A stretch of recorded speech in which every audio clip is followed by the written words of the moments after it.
want to thank the legislature for the unanimous vote in support of a sales tax sharing formula that I think is good for this entire region. There was a lot of work and a lot of give and take of people coming on both sides. I was in many meetings with both the mayor and the chairman of the legislature. There was give and take on both sides. There's a lot of work.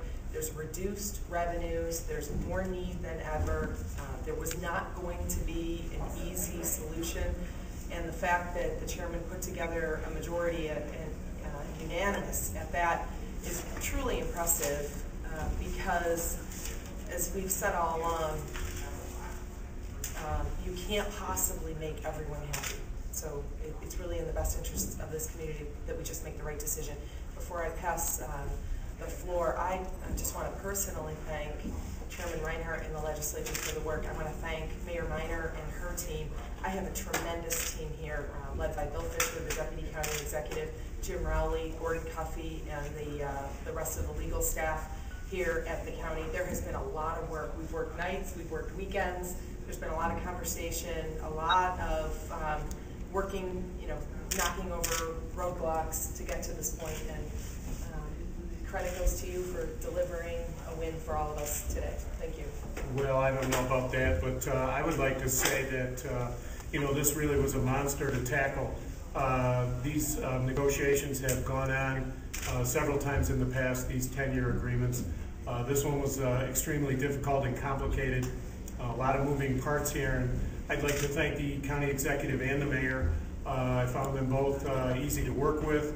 As I said, a lot of moving parts, so sometimes difficulties in getting together, but both the mayor and the county executive made themselves accessible, and also something that Joni just hit on over the last 2 weeks, many nights, if not every night, and both the mayor and the executive and their teams were acceptable or were accessible over the weekend and in the evenings, in addition to normal hours. So it took a lot of extra work down the final stretch, and I'd like to thank them for pushing as well. It certainly was a team effort, and I think that it is very good overall for the whole county, and it was a good compromise plan that everybody can live with. And it's my pleasure to finish that off today, and we were all, I think, very, very pleased that it was a unanimous vote over at the county legislature today. I want to just echo what the county executive and the chairman said and say thank you to the county legislature. The chairman and the county executive and I have been working on this issue since January, knowing full well that there would be no easy decisions, but also that there was an opportunity for real leadership. And I think that this community has just witnessed real leadership. People like the county executive and the chairman and members of the county legislature stepping up to the challenge and positioning us for a future of economic development growth as well as government modernization, which I think this community is very hungry for. And I was pleased to be a part of this process, pleased that I had the chance to work with all of them. And I just, I never thought that I would be in a position to be thankful for a unanimous vote of the county legislature. But, times change, and I think that we all understand that when there are only difficult decisions to be made, we should all join forces and think about our future. And that's indeed, the county legislature has thought about our future, the chairman and the county executive as well. Just a question for Chairman Rhinehart.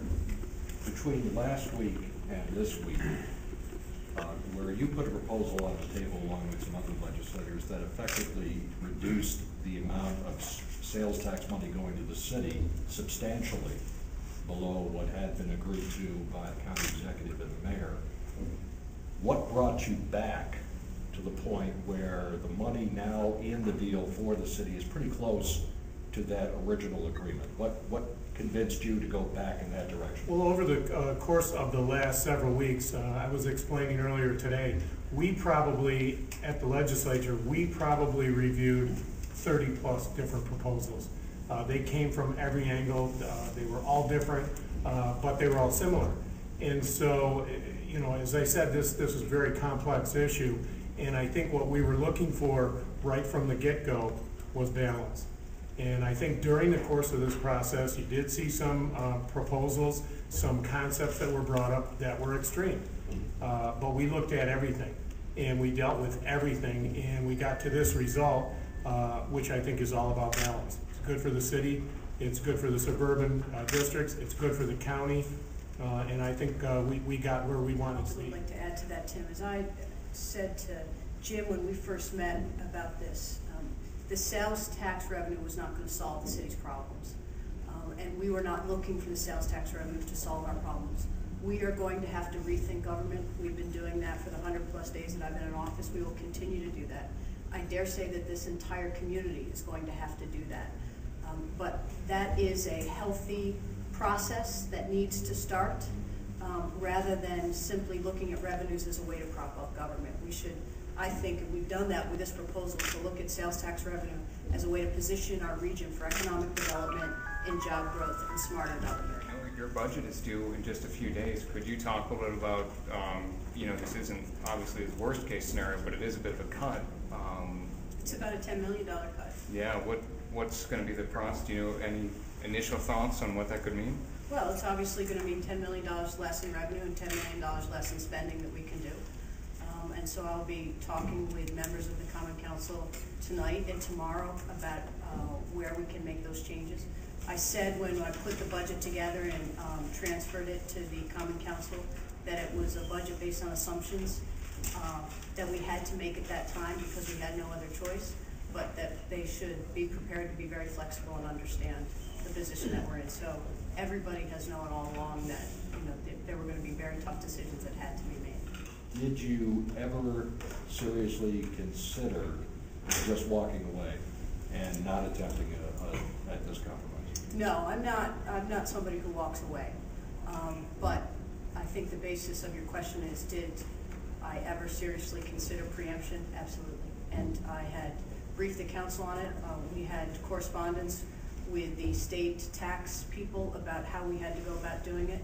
And we were prepared to move in that direction, and it started the process. Were you surprised to see suburban legislators unanimously support a measure like this, that in essence tries to make whole of the city as much as it can over the next decade?